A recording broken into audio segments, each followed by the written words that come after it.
ان کے ظلم و ستم سے محفوظ رہ سکیں۔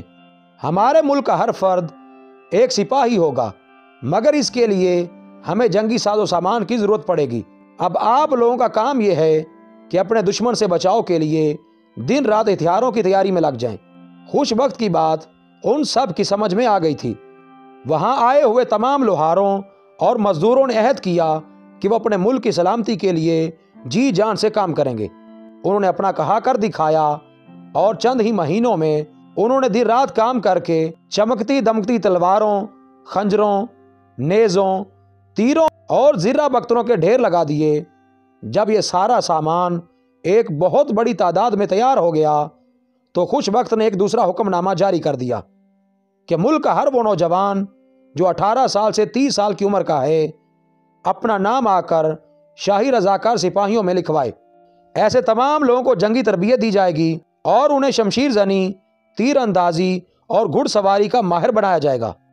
یہ تربیت لینے والے باقاعدہ فوج کے ملازم نہیں ہوں گے، مگر جنگ ہونے کی صورت میں وہ سب رضاکارانہ طور پر شاہی فوج کے ساتھ مل کر دشمن کا مقابلہ کریں گے تاکہ اپنے ملک کی حفاظت کر سکیں۔ اس اعلان کے ہوتے ہی پورے ملک میں ایک جوش و خروش پیدا ہو گیا۔ سب لوگ اپنے ملک سے بے حد پیار کرتے تھے اور اس کی حفاظت کے لیے اپنی جان اور مال اٹھانے کو تیار تھے۔ چند ہی دنوں میں بے شمار نوجوان حاضر ہو گئے۔ خوش بخت نے اپنی نگرانی میں سپہ سالار اور دوسرے جنگی ماہروں اور فوج کے تجربہ کار سپاہیوں کی مدد سے انہیں جنگی تربیت دینا شروع کر دی۔ یہ تمام نوجوان دن میں تو محنت مزدوری کرتے تاکہ ان کا گھر بار چلتا رہے، اور رات کا کچھ حصہ جنگی تربیت لینے میں گزارتے۔ زیادہ دن نہیں گزرے تھے کہ شاہی فوج میں ایسے ہزاروں نوجوانوں کا اضافہ ہو گیا جو شمشیر زنی، نیزہ بازی اور تیر اندازی میں اپنا جواب نہیں رکھتے تھے۔ پھر ایک روز ایسا ہوا کہ شاہ بہرام کی فوجوں نے شاہ خدا دوست کے ملک پر چڑھائی کرنے کا منصوبہ بنا کر ان کے ملک کی طرف پیش قدمی کرنا شروع کر دی۔ اس موقع پر ان کا بادشاہ شاہ بہرام بھی ان کے ساتھ تھا۔ اسے شہزادی انم کے متعلق خبریں مل گئی تھیں کہ وہ بہت خوبصورت اور ذہین ہے۔ اب اس کا ارادہ تھا کہ وہ شاہ خدا دوست کو شکست دے کر اسے قتل کر دے گا اور اس کے ملک پر قبضہ کر کے شہزادی انم سے شادی کر لے گا۔ خوش بخت نے ایک کام اور بھی کیا تھا۔ اس نے چاروں طرف اپنے جاسوس پھیلا دیے تھے جو ہر دم ظالم اور مکار شاہ بہرام کی فوج پر نظر رکھتے تھے۔ شاہ بہرام کے ارادوں کی خبر انہیں ہوئی تو انہوں نے یہ اطلاع خوش بخت تک پہنچا دی کہ دشمن نے حملہ کرنے کی منصوبہ بندی کر لی ہے اور ان کے ملک کی جانب چل پڑے ہیں۔ یہ اطلاع ملتے ہی خوش بخت نے اپنی فوج کو تیاری کا حکم دیا۔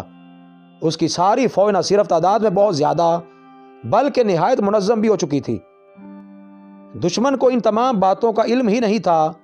وہ تو یہی سمجھ رہے تھے کہ اس مرتبہ پھر وہ ان کمزور لوگوں پر حملہ کر کے نہ صرف ان کا مال و اسباب لوٹ لیں گے بلکہ ان کے ملک پر بھی قبضہ کر لیں گے، اور اس کے بعد شہزادی انم کی شادی ان کے بادشاہ سے ہو جائے گی۔ وزیر زادہ شاہ بخت اپنی فوج کی قیادت کر رہا تھا اور زرہ بختر پہن کر ہاتھ میں چمکتی تلوار لے کر سب سے آگے تھا۔ اس کے پیچھے پہلی قطار میں ہزاروں آہنی زرہ بختر پہنے سپاہی اس کے ساتھ آ رہے تھے۔ ان سپاہیوں کے پیچھے تیر انداز اور نیزے بھالوں سے لیس گھڑ سوار سپاہی تھے۔ جیسے ہی دشمن سے سامنا ہوا یہ سب کے سب ان پر پل پڑے۔ شاہ بخت اور اس کے سپاہی چونکہ لوہے کی زرہ بختریں پہنے ہوئے تھے اس لیے دشمن کے فوجیوں کی تلواروں کا ان پر کوئی اثر نہ ہوا، مگر ان کی تیز اور چمکتی ہوئی تلواروں نے کشتوں کے پشتے لگا دیے اور دشمن کے سپاہیوں کا تیزی سے صفایا ہونے لگا۔ دشمن کے جو سپاہی گھوڑوں پر سوار دور تھے ماہر تیر انداز ان پر تیر چلانے لگے۔ ان تیر اندازوں کا نشانہ پکا تھا جس کی وجہ سے کچھ ہی دیر میں دشمن کے بے شمار سپاہیوں کو اپنی جان سے ہاتھ دھونا پڑ گئے۔ لڑائی کو شروع ہوئے تھوڑی ہی دیر ہوئی تھی کہ دشمن کی فوج نے پسپائی اختیار کرنا شروع کر دی۔ اس کے بہت سے سپاہی مارے گئے، جو باقی بچ گئے تھے انہوں نے فرار ہو کر اپنی جان بچانے کی کوشش کی، مگر گھڑ سوار نیزے باز سپاہیوں نے انہیں بھاگنے کا موقع نہیں دیا اور ان کا تعاقب کر کے انہیں گرفتار کر لیا۔ ان کے ساتھ ان کا لالچی بادشاہ بھی گرفتار ہو گیا۔ میدان جنگ کی پل پل کی خبریں شاہ خدا دوست کو محل میں مل رہی تھیں۔ اسے جب یہ پتہ چلا کہ دشمن کو شکست ہو گئی ہے تو وہ بہت خوش ہوا۔ اسے خوش بخت پر بہت فخر محسوس ہو رہا تھا، جس کی بہترین حکمت عملی کی وجہ سے دشمن کو عبرتناک شکست کا سامنا کرنا پڑا تھا۔ زیادہ دیر نہیں گزری تھی کہ زنجیروں میں جکڑا ظالم اور لالچی بادشاہ شاہ بہرام اس کے روبرو کھڑا تھا۔ اس کے چہرے پر پریشانی کے اثرات تھے اور یہ سوچ سوچ کر اس پر خوف طاری تھا کہ نہ جانے اب اس کے ساتھ کیا سلوک ہو۔ شاہ خدا دوست نے ایک قہر آلود نگاہ اس پر ڈالی اور بولا، تمہارے لالچ اور ظلم نے تمہیں یہ دن دکھایا ہے۔ اگر تم لوٹ مار کا بازار گرم نہ کرتے اور اپنے ارد گرد کے چھوٹے اور کمزور ملکوں سے میل ملاپ اور پیار محبت سے رہتے تو کبھی بھی اس ذلت سے دوچار نہ ہوتے۔ طاقت کے نشے نے تمہیں ظالم اور مغرور بنا دیا تھا۔ ظالم اور مغرور لوگوں کا یہی انجام ہوتا ہے۔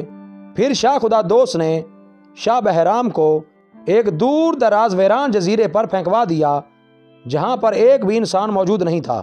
اس کے بعد اس نے اس کے ملک کو بھی اپنی مملکت میں شامل کر لیا۔ اس ملک کے خزانے معصوم لوگوں کے لوٹ مار کے مال سے بھرے ہوئے تھے۔ خوش بخت کے مشورے پر شاہ خدا دوست نے ان میں موجود وہ تمام دولت ان لوگوں کو واپس کر دی جنہیں لوٹ کر شاہ بہرام نے انہیں بھرا تھا۔ اس کامیابی پر شاہ خدا دوست کی رعایا میں خوشی کی لہر دوڑ گئی۔ انہوں نے پورے ایک ہفتے تک اس فتح کا جشن منایا۔ ظالم اور لالچی شاہ بہرام سے نجات پانے کے بعد اب آس پاس کے ملکوں میں رہنے والوں کو بھی کوئی ڈر اور خوف نہ رہا تھا اور وہ بھی ہنسی خوشی زندگی گزارنے لگے۔ چند ہی دنوں میں شاہ خدا دوست کے ملک میں بہت خوشحالی آ گئی۔ لوگ خوشحال ہوئے تو مختلف محصولات کی مد میں ملنے والی رقم سے شاہی خزانے میں تیزی سے اضافہ ہونے لگا، جسے شاہ خدا دوست اپنی رعایا کی فلاح و بہبود پر خرچ کرنے لگا۔ وزیر زادہ خوش بخت نے جن سپاہیوں کو فوج میں رضاکارانہ طور پر بھرتی کیا تھا، شاہ خدا دوست نے نہ صرف انہیں انعام و اکرام سے نوازا بلکہ انہیں باقاعدہ فوج میں شامل کرنے کے احکامات جاری کر کے ان کی بہترین تنخواہیں بھی مقرر کر دیں۔ اس طرح خوش بخت کی عقل مندی کی وجہ سے ایک ظالم اور لالچی بادشاہ سے سب کو نجات مل گئی۔ شاہ خدا دوست اس سے بہت خوش تھا۔ کچھ دنوں بعد اس نے ملکہ سے مشورہ کر کے شہزادی انم کی شادی خوش بخت سے کر دی اور اسے تخت و تاج سونپ کر خود یاد الہی میں مصروف ہو گیا۔ مزید اچھی ویڈیوز کے لیے چینل کو سبسکرائب کریں اور بیل کے آئیکن کو لازمی پریس کریں۔